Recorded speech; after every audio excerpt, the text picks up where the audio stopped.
Salma Hayek reveals a big secret, Stephen King exposes J.K. Rowling, plus a scientist actually touches lava. All of that and a lot more, but first, if you could do us a big favor and please tap that like button, we would really appreciate it. And with that out of the way, let's begin the InformOverload weekly roundup. So first things first, let's talk about Stephen King calling out J.K. Rowling in this battle of the authors. If you remember, Rowling received a ton of backlash last year after she put out some very controversial tweets regarding the trans community. In June, she shared an article that was titled "Opinion: Creating a More Equal Post-COVID-19 World for People Who Menstruate." In her tweet, Rowling decided to make fun of the headline and said, "People who menstruate. I'm sure there used to be a word for those people. Someone help me out. Wumben, Wimpund, Woomud." And following this tweet, she was met with a lot of people calling her transphobic for taking issue with how the title was worded. She also apparently deleted a tweet saying how much she loved author Stephen King and then blocked him after he showed support for the trans community. Stephen King spilled the tea on this and told the Daily Beast, "Joe canceled me. She sort of blocked me and all of that. Here's the thing, she is welcome to her opinion. That's the way that the world works. If she thinks that trans women are dangerous or that trans women are somehow not women or whatever problem she has with it, the idea that someone masquerading as a woman is going to assault a real woman in the toilet, if she believes all those things, she has a right to her opinion." King had only expressed his opinion after a follower of his asked if he believed trans women are women, for which he replied, "Yes, I do." And it was this response that allegedly resulted in J.K. Rowling blocking him. He goes on to explain further, saying, "It's like the old saying, I don't agree with what you say, but I will defend to the death your right to say it. So nobody has canceled J.K. Rowling, she's doing fine. I just felt that her belief was, in my opinion, wrong. We have differing opinions, but that's life." Now, despite what Stephen King thinks, we want to hear what you think in that chat right now, so make sure to drop us a comment if you think that J.K. Rowling does deserve to be canceled for this. I mean, blocking Stephen King alone is enough for me to say yes, but while you ponder your response, let's send it over to Jared for some sports and science. Yeah. Thanks, Johnny. What's going on, guys? It's your boy Pepper, and I'm all jacked up because you already know we're talking about some sports and science, baby. Let's go.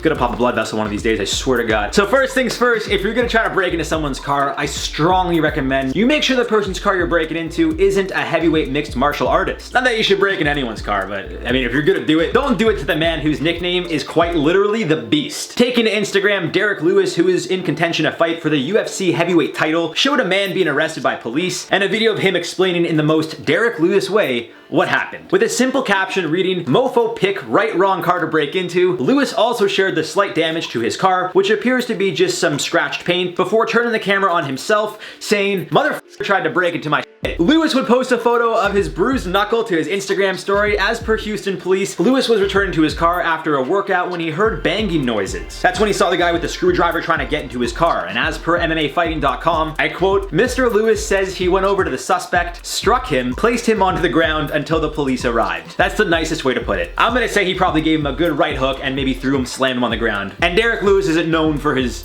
wrestling or judo or I don't even know what his fighting style is. He's got knockout power. And now, for some science!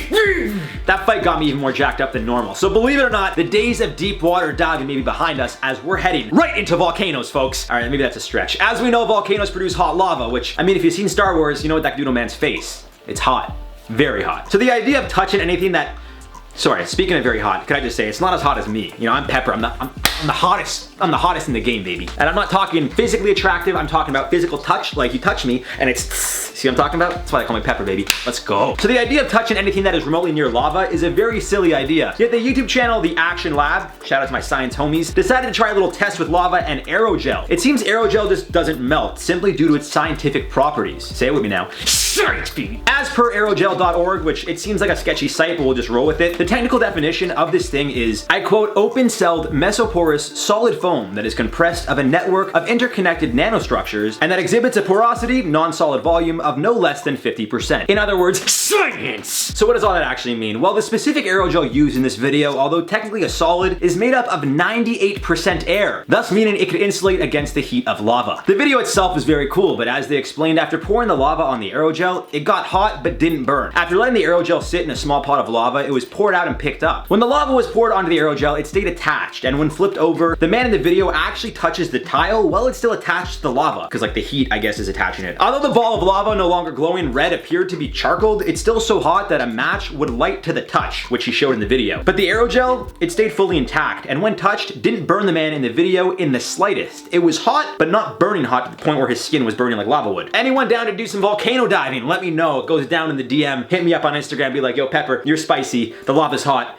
Together, you guys will just explode. And that's how my friends' volcanoes explode. Over to Johnny for some feel-good news. Thanks for those updates, Jared. Now let's move on to some feel-good news, shall we? Our hero of the week for our feel-good news section is a cab driver from Dorset, England named Nick Good. Just as he was about to go pick up a customer around midnight, 71-year-old Linda Wells came running out of her home calling out for help. Linda's husband, who has advanced Alzheimer's, had fallen out of bed, and after she struggled for nearly 20 minutes to try and lift him off the floor, she decided to go and find help instead. Unfortunately, when she got outside, it didn't look like any of her neighbors were actually still awake. Right as she was about to call for an ambulance though, she could see headlights coming down the road. She flagged down Good and asked if he would mind coming inside to help her. He agreed, and then the pair rushed inside to help her husband get off the floor. Although Mr. Good had to take off before Linda was even able to get his name, but fortunately they were able to connect on social media later. Linda went on to tell Bridport News, "I am so lucky that Nick just happened to be driving down the road at that very moment and was kind enough to put his face mask on and come inside and help me. It was like an angel appearing." Adding, "I was out in the street in my dressing gown and wellies, so goodness knows what he thought of me. I am so pleased that I was able to connect with him on Facebook so I could take him a gift to say thank you. And we also want to say thank you to Mr. Good for showing us that there is still some hope for humanity." With that though, let's send it over to the Spill Zone with Mackenzie. Thanks, Johnny. So today on the Spill Zone, we're going to be talking about a very unsettling story. Actress Salma Hayek exposed a scary secret in a recent interview she did with Variety. While talking about her upcoming projects, she revealed that she almost lost her life to COVID months ago. She said she contracted the virus early on in the pandemic and battled the virus for 7 weeks. She told Variety, quote, "My doctor begged me to go to the hospital because it was so bad." Adding, quote, "I said, no thank you, I'd rather die at my home." She isolated herself for those 7 weeks in a room of her London mansion. She shares with her husband, billionaire tycoon Francois Henry Pinois, and their 13-year-old daughter, Valentina. She was also put on oxygen during that time. Thankfully, Hayek was able to recover from the virus, but she says she's not fully recovered and her energy has not returned. She said that while working on her most recent project, Ridley Scott's House of Gucci, she didn't have the energy that she once had. It's unbelievable that she got that close to losing her life, but it's a rude awakening to those that forget just how aggressive this virus can be. I just hope she's back to 100% as soon as possible. Now back over to Johnny. Thanks so much for those updates, Mackenzie. Well, folks, that has been today's show, but before we get out of here, let's check out some of your comments from our last weekly roundup. Candy says, "Ellen acting like she has no idea about what was going on is actually hilarious to me. Yeah, it is very strange that she's just trying to play this in a whole new light. It's like, we know.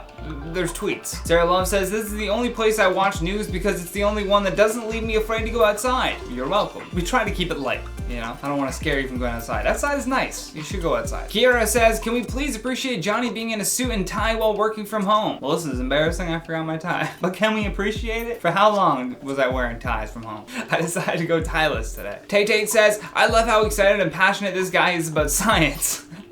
Oh yeah, Jared is very passionate about science, as you can tell from his most famous quote. Sweet Pea says, "Always the best topics, thanks IO. We do our best to bring you the most entertaining topics, so thank you for your support and your comment." But for now, that has been today's show, guys. Big thanks to Jared Bronstein, Mackenzie Smith, and our editing god Daniela for all of her hard work. I've been your host, Johnny Rogers, and until next time, stay classy, YouTube. It's the weekly roundup. Welcome back. Jared? Okay.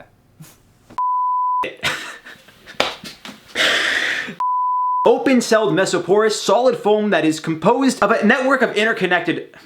I gotta take that quote again, that definition. I feel like my heart's gonna stop now. When the lava was poured onto the aerogel, it stayed... When the lava was poured... Oh, me. Oh, but...